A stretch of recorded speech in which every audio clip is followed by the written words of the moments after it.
Hello everyone, MB here, and welcome back to a new video. In this one I'd like to look at the best new cards for GLC from the set Twilight Masquerade.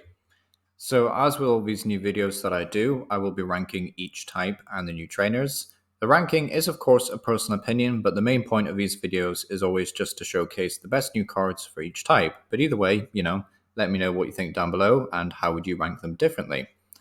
But yeah, getting into 11th place, we have Dark types, which have been doing very well actually in the last few sets. But I think this set they've definitely fallen off a wee bit. Brute Bonnet is kind of cool, but sadly I think gets very outclassed by the Brute Bonnet that we already have, the one that inflicts poison, of course. Rattling Strike doing 50 damage, and then 50 more for each damage counter on your opponent's active Pokemon is a very, very potent finisher. Like, you just need so little damage on your opponent's active to get a KO. But the thing is, it's for 3 dark energy, and there's just so many better options. Like, it's cool in like a dark type GLC deck that maybe wants to use Sada and wants to attack with this guy, but at the same time, it just doesn't feel very impressive.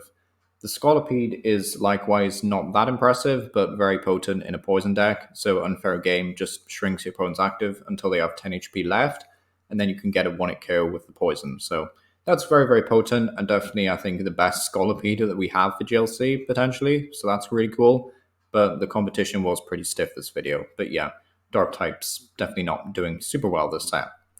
In 10th place, though, we have Lightning types, and we've got a new Morpeko, which I think is alright, actually. Snag Search, just allowing you to look at the top card of your deck, and then you may discard it. It's fine.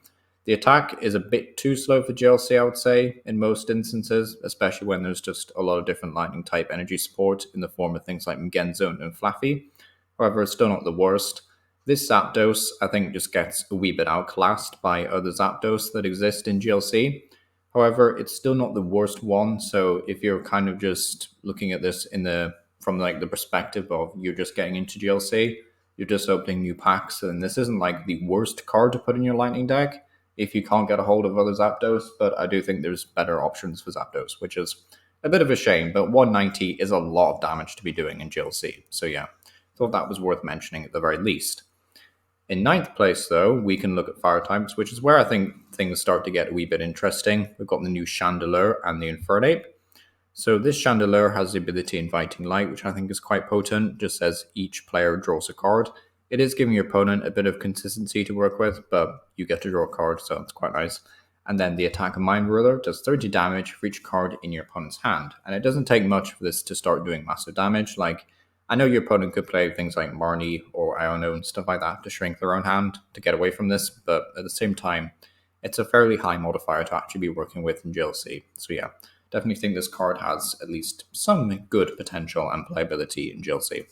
Infernape, likewise, is pretty cool, allowing you to accelerate a fire and a fighting energy from your hand. So if we ever get fire Pokemon really that interact with fighting energy, then this is a cool option, I guess. Otherwise, gets outclassed a bit by other energy acceleration, but still not the worst option in the world and something worth keeping an eye on. Then I thought this Ninetales was worth mentioning just because it does 90 damage and inflicts Burning Confusion. And the reason why I thought this was worth mentioning is we do have a couple of other Pokemon that do interact with Burn. Like, we've just seen a Scorch that does 180 for 2 fire energy if your opponent's active is burned already. So there is some sort of potential for like a stage 1 Firebox deck that just inflicts burn. There's also like a Macargo that says when your opponent switches out, the new active Pokemon is also burned. So, you could build around burn. There's even Infernape actually that increases burn damage to 6 from, what set was that from? It's like Ultra Prism or something weird. But yeah, that was from the Sun and Moon era, by the way, that Infernape. But yeah, so burn deck might be possible in GLC, but I thought it was worth mentioning at the very least. Next up, though, is we have water types, which, truth be told, I wanted to rank these guys higher, but competition is pretty stiff for this set. It is a very good set for GLC. So Frostlass, I think, is very, very powerful. Of course, it does hurt your own Pokemon, but at the end of the day, if you're playing a deck that maybe doesn't play too many abilities, like, I know this is just like a weird example, but my own GLC deck right now doesn't actually play that many abilities because it's just focusing on things like Empoleon and Golduck, and therefore I don't have that many abilities to work with. So Frostlass would feel right at home in that deck. But of course, in something like a Blastoise deck, maybe you're playing loads of other water Pokemon that have abilities. This Frostlass might be a bit more dangerous, but still a very, very cool card and worth considering. This Cramorant is also quite a nice spread option and maybe one of the better Cramorants in GLC, question mark, which is quite cool. You have to discard all energy from it, but it does do a 120 snipe anywhere. So if your opponent doesn't have bench protection and they're just retreated their stage 2 or something, then you could go for a bit of a snipe move, I guess. But at the end of the day, it is a bit limited if your opponent does have bench protection. But yeah, still quite a cool card. And then lastly, this Delibird, or Iron Bundle as it's now known as, does have the quite fun attack Interjet, which can be quite potent if you're playing future modifiers, but at the end of the day, I don't think this card is super impressive. It's just the fact that you can switch out and then your opponent switches out, so it is quite potent, though, if you do get the future modifiers involved, like Future Booster Capsule, but, at the end of the day, it's nothing too impressive, but could be quite nice in a hit-and-run style deck. Next up, though, is we have one card for metal types that I thought was worth talking about, and that is the new Heatran. So Heatran has a fairly okay ability, just if it takes damage, it inflicts burn. But the attack Steel Burst says discard all metal energy from Heatran, and you do 50 damage for each card you discarded in this way. And why I think this is impressive is because there's just already so many potent, basic metal Pokemon that we have to work with. Like the Zamazenta, we have Zacian, and now we have this new Heatran, and I think there is one or two more, which I was slipping my mind a bit. I think there's a Celesteela that's all right, but yeah, there's a few more. I'm just trying to think. They're gone. They're gone from my mind. There's a few more, though. So I think it is cool that we have like a lot of these big, tanky, bulky metal-type basics to work around with. So you could play this either with Magenzone or like the new Metang, for example. So plenty of choices. Very nice card. So yeah, definitely like this Heatran a lot in GLC.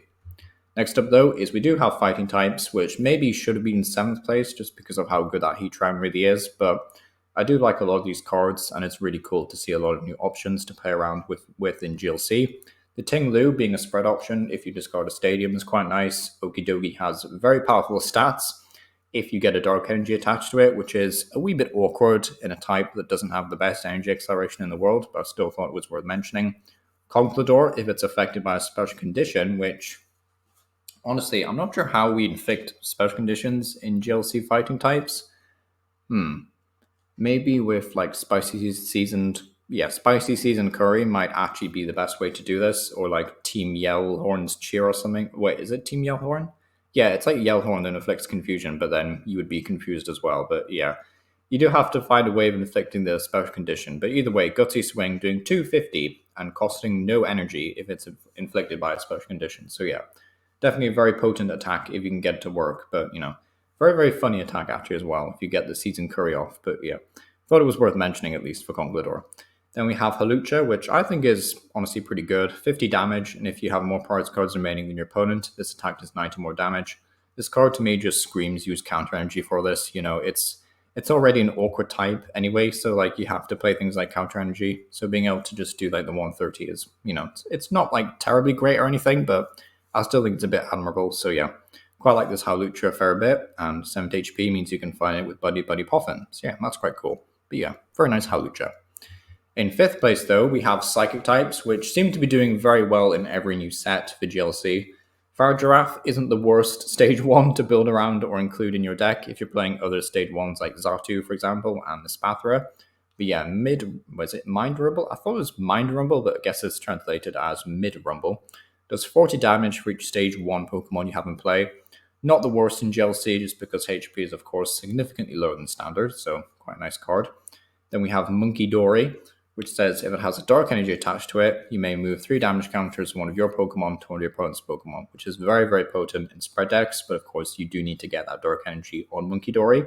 Then Pheasantipity, similar situation, can get a very powerful ability, but again, needs that Dark Energy attached to it. However, Energy Feathers is a much better attack than Mind Bend, so you could definitely make the argument that Pheasantipity is way more worth it, even if you're not playing that many Dark Energy. But yeah, very cool that you can also play both in the same deck effectively. So that's cool. But yeah, very, very cool cards overall for Psychic. In 4th place, though, we have Grass types, which I think are the biggest winners of GLC this set, really. So we have Dipplin, Iron Leaves, Sinstachur, and Tealmask Ogerpon. So Dipplin can attack twice. However, you do need the Festival Ground Stadium in play, which is a one-off. Now, next set, after this one, so like the next set, we are getting a Colrus supporter called Colrus Tenacity, I think it's called, that allows you to search your deck for a stadium and an energy. So you won't just have to rely on Guzmahala now to find a stadium, which is very cool. So I do like the idea of playing that chorus. So you'll be able to, get your festival grounds out and, potentially a special grass energy or something. But either way, do the wave. It's an okay attack in GLC, but of course, attacking twice is ideal here. So yeah, Dipplin, very cool card. Iron Leaves having the Avenging Edge, allowing you to do 160 if something was killed last turn, as well as retrieving basic Pokemon. And once again, if you really want to, you could play things like Future Booster Capsule. Maybe it's a wee bit too clunky at that point, but yeah, still a very cool card at the end of the day. Then we also have Sinstcha, which can get a one-hit kill on something if you have a bunch of Grass Energy in play, which is definitely possible. So, 210 for one Grass Energy effectively. Like, yeah, you are discarding three of them, but, still a very potent attacker. Then we have Teal Mask Ogerpon, which has two alright attacks actually. Mountain Stroll isn't the worst, but Ogre Comeback is definitely pretty solid. 20 damage and then 20 more for each of your opponent's bench Pokemon. Sorry, I thought it was damage counter for some reason, but no, it is your opponent's bench Pokemon. So yeah, pretty decent in the mid to late game because you obviously want to play Pokemon GLC. Like you want to fill up your bench with support Pokemon. So yeah, Teal Mask Ogerpon, pretty solid card. Then we also have this Ariados, which I thought was worth mentioning as a bit of an honorable mention. One Grass Energy does 10 damage and then 30 more for each retreat cost in your opponent's active Pokemon, but then its ability increases your opponent's retreat cost evolution Pokemon by +1 colorless. So it's not the worst Ariados in the world. I think the one that inflicts poison is a wee bit better from Ancient Origins, but still, this one isn't terrible if you're messing around with like these weird stall increase retreat cost style colorless decks. Well, not colorless, grass, sorry. But, grass control decks, I guess, that want to do stall archetypes. But yeah, Ariados, thought it was worth mentioning. But in third place, we have Dragon types, which, yeah, very, very good reveals here. We've got a Dracoloak for some very nice consistency, allowing you to look at the top two cards of your deck, put one in your hand, put the other card on the bottom of your deck. That's quite nice. Then we also have a Tatsugiri with the ability to attract customers, which is, probably don't need to read this ability out. You've probably seen this before, but yeah, look at the top six, take a supporter card, shuffle the rest back in. Yeah, it's a fantastic card for GLC. I think both of these cards are amazing. My only reservation about this Dracoloak is the fact that there's no single prize dragon type Dragapult yet. So this is essentially just going to be a stage 1 line in your deck. It's not going to be a stage 2. But at the end of the day, it's probably still worth it for that amazing ability, Reconnaissance Raid. So that's really cool. And at the very least, Tatsugiri is fantastic. So yeah, Tatsugiri, fantastic buff to Dragon types in GLC. Moving on though, for some new supporters, we have some pretty niche ones like Hassel, Lana's Care, Lucian, and Perrin. But honestly, I still think these are all worth considering in GLC, especially Hassel, which I know some people think that Raihan just outright outclasses this card, which, okay, fair enough, it does. But if you don't have Raihan or you think you need extra support that goes with Raihan and teammates, then Hassel isn't the worst card in the world. I have teammates, but I only have 2 copies of teammates, I believe. So if I want to play more GLC decks, then I'd probably put Hassel in the deck as opposed to, some other random card that isn't really going to help the deck too much, So I do like Hassel in that sense, and it's just allowing me to look at the top 8, find any 3 cards that I want from them. So yeah, seems pretty solid. Lana's Care similarly isn't as good as Clara from Chilling Reign, but still not the worst card in the world to recover some stuff. Lucian is a bit of disruption, provided your opponent actually flips tails and not heads, So they might get 6 cards off Lucian, but if they get 3, then it's not the end of the world. So this is where Chandelure could be quite potent because you could potentially either disrupt them by giving them only 3 cards to work with and still getting a 2 cure with Chandelure, or you could give them 6 cards and get a 1 cure. So yeah, that's quite cool. So yeah, Lucian, definitely not the worst card. And then Perrin is basically just 2 communications in 1. And typically in GLC, you don't want to be shuffling Pokemon back into your deck that I've found personally, but still, it's nice if you need to find certain Pokemon out of the deck at that time. So yeah, Perrin's alright. Next up is we have some new items to talk about. Not every item in the set is present, but we do have a few to talk about. Bug Catcher set, Fable Flute, and then the one tool card that I want to talk about, which is Handy Circulator. So Bug Catcher set, in my opinion, is easily the best item in the set for the GLC, just because it's a huge buff to grass types. So that's great, I love that. Fable Flute is just more of a buff to control decks and weird stall decks and things. There are some other niche things. There's a what's it called? Crabominal? Crabominal, is that the name? Yeah, I think so. It does like 30 damage and then 50 more for your Pokemon you haven't played than your opponent. So there is like a few weird Pokemon like that which are doing more damage in that style. So Fable Flute would be quite nice there. Also, the Grimmsnarl, I think it is. Yeah, Grimmsnarl from. Although Grimmsnarl might actually just be your Pokemon, not your opponent's. Oh well. Never mind. But there's still like a few options for Fable Flute, which is quite nice. And then Handy Circulator is just a wee bit more disruption, which is it's all right, I guess. There is some better options, but if you really want to play it, it is here. But yeah, also some new stadiums, festival grounds very quickly, just to remove special conditions and prevents them, which is quite potent and of course essential to making Diplin and Thwacky work.